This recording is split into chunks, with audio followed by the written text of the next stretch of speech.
કેમ છો બધા? આજે મારા ઘરે છોલે બનતા હતા તો મને એમ થયું કે હું આ રેસીપી તમારા સાથે શેર કરું. એના માટે આપણે કાબુલી ચણા એટલે કે જે છોલેના જે સફેદ ચણા હોય ને એને 7 થી 8 કલાક પલાળી લીધા હતા અને પછી જે પાણીમાં આપણે પલાળ્યા હોય ને એ પાણી હવે જવા દેવાનું. હવે જે હું રીતે મારે ઘરની રીતથી તમને બતાવું છું એ રીતથી તમને રેસીપી બતાવું છું. એકદમ બજાર જેવી થાય છે. હવે એના માટે બજારમાં જે છોલે મળે છે ને એનો તમે ઘણી વખત જોજો કે છોલેનો આપણે એકદમ ડાર્ક કલર હોય. હવે ઘરે આપણે ઘણી વખત છોલે બનાવતા હોય ને તો ઘણા બધા પ્રોબ્લેમ થતા હોય છે, જેમ કે ચણા સરખાનો બાફેલા હોય, અંદર મીઠું મસાલો સરખો ન ચડેલો હોય, ગમે તેટલો મસાલો કરીએ પણ છોલેનો કલર તો સફેદ ને સફેદ જ રહે છે. તો આ બધા તમારા પ્રોબ્લેમનું સોલ્યુશન આજે આ રેસીપીમાં આવશે. તેના માટે મેં શું કર્યું છે, થોડુંક પાણી ઉકાળેલું છે અને એની અંદર એક નાની ચમચી જેવું ચાની ભૂકી નાખેલી છે. જે બજારમાં છોલે મળે ને એમાં આવી રીતે જ કરે છે. હવે એ તમારે ગાળીને અંદર નાખવાનું છે, કારણ કે આપણે ચાની ભૂકી નથી જોતી, ખાલી આપણે આ પાણી જ જોઈએ છે. અને આ પાણી અંદર ગાળીને તમારે બધું નાખી દેવાનું અને એટલું નાખવાનું કે ઉપર જે છોલે હોય ને એટલું પાણી અંદર સરસ ડૂબી જવું જોઈએ. હવે 2-3 વસ્તુ અંદર નાખવાની છે. હવે એની અંદર એક તમાલપત્ર, 2 તજના આવી રીતે ટુકડા, તનેક જેવા આપણે લવિંગ નાખવાના છે. હવે તમારી પાસે કાં ફ્રેશ હોય આવી રીતે આમળા, મીઠા હળદરવાળા અથવા જે સૂકા આમળા આવે ને પાચક આમળા એ નાખી શકો. એના હિસાબે ખટાશ સરસ આવે. અને એની સાથે સાથે થોડુંક મીઠું નાખી દેવાનું, જેથી ચડતા વખતે થોડુંક મીઠું નાખો ને. થોડુંક મીઠું પણ નાખી દીધું છે અને સાથે કોઈ પણ ફેટ નાખવાનું, કાં તેલ નાખવાનું, કાં ઘી નાખવાનું. અત્યારે હું તેલ નાખું છું. તેલ અને ઘી નાખવાથી તમારા જે ઘણી વખત છોલે જો વધારે બફાઈ જાય ને તો ઉપરથી સફેદ ફોતરી નીકળી જાય, તો એ પણ નહીં થાય. અને હવે આને ઢાંકીને મીડિયમ હીટ ઉપર એના 3 સીટી વગાડશું આપણે. તો આપણે હવે છોલેના ચણા સરસ બફાઈ ગયા છે. હવે આપણે વઘાર કરી લઈશું. એ પેનમાં તેલ લીધું છે, તમે તેલ, બટર અથવા તેલ, ઘી પણ લઈ શકો. થોડુંક તેલનું પ્રમાણ 2 મોટા ચમચા લીધું છે, તમે આનાથી ઓછું પણ લઈ શકો. એટલે હવે આની અંદર આપણે મોટો આદુ, 1 મોટો કટકો, 2 મોટા મરચાં અને 7 થી 8 લસણની કળી એની પેસ્ટ બનાવેલી છે.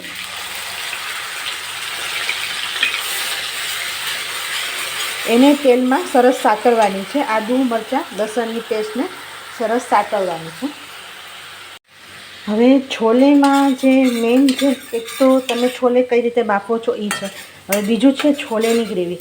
છોલેની ગ્રેવીમાં હરેક સ્ટેપ ઉપર તમારે સરસ સોતળવાનું છે. તમે સરસ સોતળો નહીં એટલે એની જે કચાશ રહી જાય ને એના હિસાબે તમે શાક તમારું છોલેનું સરસ ન થાય. હવે છોલે તો પંજાબના લોકો સ્પેશિયલ ત્યાંનું છે ફૂડ, પણ ત્યાં જે રીતે બનાવતા હોય એ રીતે આપણે નથી બનાવતા. પણ એના કરતાં પણ કદાચ વધારે સરસ થશે. ત્યાં ઘણા બધા છોલેના પિંડી છોલે બનાવતા હોય છે, જુદી જુદી ટાઈપના છોલે બનાવતા હોય છે. દહીં છોલે બનાવે છે, આવી રીતે પંજાબી છોલે બનાવે છે. છોલે ત્યાં 3 થી 4 ટાઈપના છોલે મળે છે, દહીંવાળા છોલે, પિંડી છોલે અને આપણે આવી રીતે અત્યારે જે બનાવી છે એ છોલે. તો એક વખત આ રેસીપી આવી રીતે ટ્રાય કરશો ને એટલે તમને બજાર કરતાં પણ સરસ છોલે થશે, પ્લસ હાઇજેનિક રીતે થશે. અને જે હું તમને જણાવું છું હરેક સ્ટેપ ઉપર સરસ ભૂનાઈ એટલે કે સોતળવાનું સરસ છે. હવે એની અંદર 2 આપણે ડુંગળીની પેસ્ટ કરેલી છે આવી રીતે કાચી, એ નાખવાની છે. એટલે 2 મોટી જે ડુંગળી હોય ને એની સરસ પેસ્ટ કરી છે. હવે એને સરસ સાતળવાની છે ક્યાં સુધી, જ્યાં સુધી બ્રાઉન ન થઈ જાય ત્યાં સુધી. તેલમાં એટલું સાતળવાનું છે મીડિયમ હીટ ઉપર કે આ જે ડુંગળી અત્યારે જે સફેદ દેખાય છે ને એ બ્રાઉન ન થાય ત્યાં સુધી. કદાચ તમારે છોલેનું જે પ્રોસિજર છે ને એ આમાં 10 થી 15 મિનિટ થોડુંક થશે આ સોતળવામાં, બધી પ્રોસિજર ટોટલી ગ્રેવીમાં. પણ છોલે એટલા સરસ થશે કે તમને આ રીત જોશો ને તો બીજી એકઈ રીત નહીં જોઈ પડે. કન્ટિન્યુઅસ આવી રીતે ચલાવતા રહેજો. હવે આના માટે કાં તમારે હેવી બોટમ પેન લેવાનું અથવા તમે નોનસ્ટિક પેન પણ લઈ શકો. મારી પાસે ત્યાં ટ્રાયફ્લાઇનનું વાસણ છે તો નીચે ચોટતું નથી, પણ છતાં આવી રીતે હલાવવાનું છે ને મીડિયમ હીટ ઉપર જ્યાં સુધી આપણી ડુંગળીની ગ્રેવી બ્રાઉન ન થઈ જાય ત્યાં સુધી સોતળવાનું છે. જો તમે જેમ જેમ સોતળાશે ને એટલે એમાંથી જે ડુંગળીનું પાણી હોય ને એ બધું બળી જશે અને એકદમ ગ્રેવી છે ને બ્રાઉન થઈ જશે. હવે સારી વસ્તુ ખાવા માટે થોડી મહેનત કરવી પડશે, પણ તમને એન્ડ ઓફ રિઝલ્ટમાં સરસ તમને બધું શાક છોલેનું મળશે.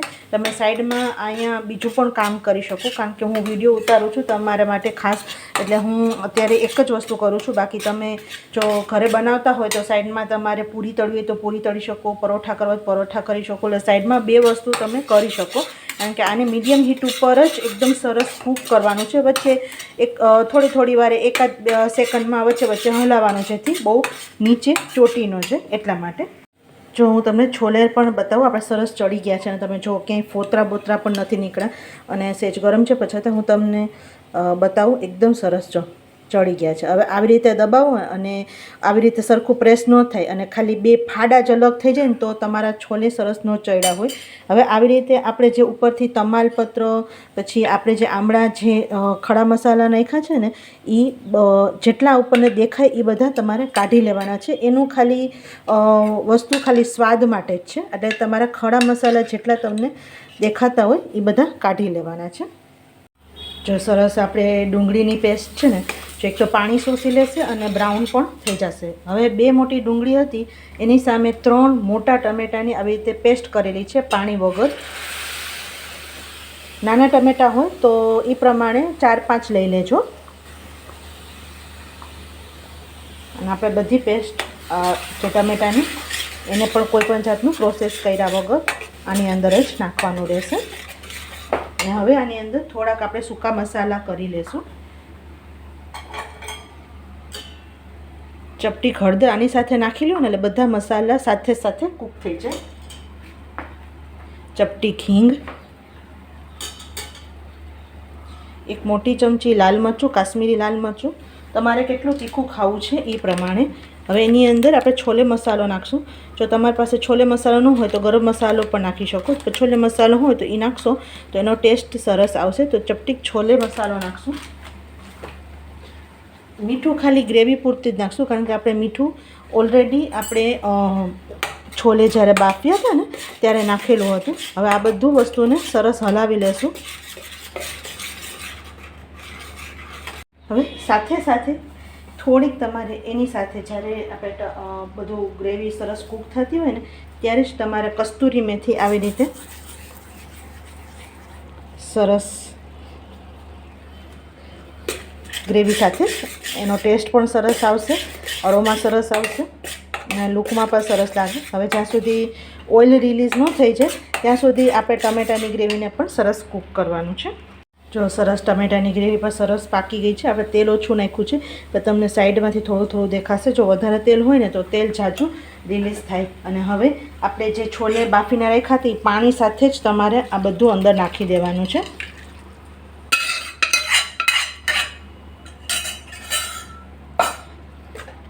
અને હવે આને બધી વસ્તુને સરસ મિક્સ કરી અને થોડીક વાર ઉકાળવાનું છે, જેથી બધી વસ્તુ એકરસ થઈ જાય.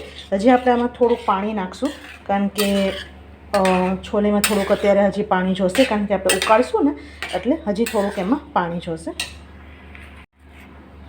જો એમાં થોડુંક હજી પાણી નાખી દે, કારણ કે ઉકળે ને તો જ અંદર બધી વસ્તુ જે તમે છોલે નાખ્યા હોય અને જે ગ્રેવી હોય ને એ બધું એક રસ થાય. અને તમે ઘણી વખત જોજો કે ઘણાના છોલે છે ને છોલે અલગ હોય અને છોલેના જે ચણા હોય ને એ અલગ હોય ને ગ્રેવી અલગ હોય. આમાં તમે જુઓ એટલો સરસ રસો થશે અને ટેસ્ટમાં તો તમે પૂછો મત, એટલા સરસ થશે. હવે સરસ આપણે આને ઉકાળી લેશું. જો છોલે સરસ ઉકળવા માંડ્યા છે અત્યારે હું તમને ગેસ બંધ કરી દઉં છું અને સેજ ઠરશે ને એટલે પછી હજી જો છોલે તમારે એકદમ સરસ એનો કલર જુઓ. ઘરે ઘણી વખત આપણે છોલે જે બનાવતા હોય ને સફેદ એકદમ કલર, અને આ જે સેજ ઠરશે ને એટલે આ રસો એમનેમ જ ઘાટો થઈ જશે અને એકદમ ઘાટો રસો, એકદમ મસ્ત છોલે. આ ટાઈમે ખાલી તમારે છેલ્લે એક મીઠું ચેક કરવાનું રહેશે. મીઠું આપણે 2 જગ્યાએ નાખ્યું, મીઠું ચેક કરવાનું અને છેલ્લે તમને જો ગમતું હોય તો ફાઇન જુલિયન કટ તમારે આદુ અને મરચાં ઉપર કટ કરી અને કોથમીરથી ગાર્નિશ કરી શકો. પણ મારા ઘરે બધાને આદું ખમણેલું બહુ કટકા મોઢામાં ગમતું નથી એટલે મેં નથી કરેલું. બાકી છેલ્લે કોથમીર આદુ મરચાં અને જુલિયન કટ સરસ નાખીને ગાર્નિશિંગ કરો અને સાઈડમાં પૂરી પરોઠા જે લચ્છા પરાઠા પાપડ છાશ આચાર ઓનિયન બધું તમે લઈ સર્વ કરો એટલે કોઈ પણ હોટલ કરતાં પણ બેસ્ટ છોલે તમારા ઘરે બનશે અને એ પણ હાઇજેનિક રીતે સરસ તમારા સારા તેલમાંથી બધી વસ્તુ બનાવેલી. એકવાર જરૂર ટ્રાય કરજો ફ્રેન્ડ. ગમ્યું હોય તો લાઈક શેર અને સબસ્ક્રાઈબ કરવાનું ભૂલતા નહીં. આવજો.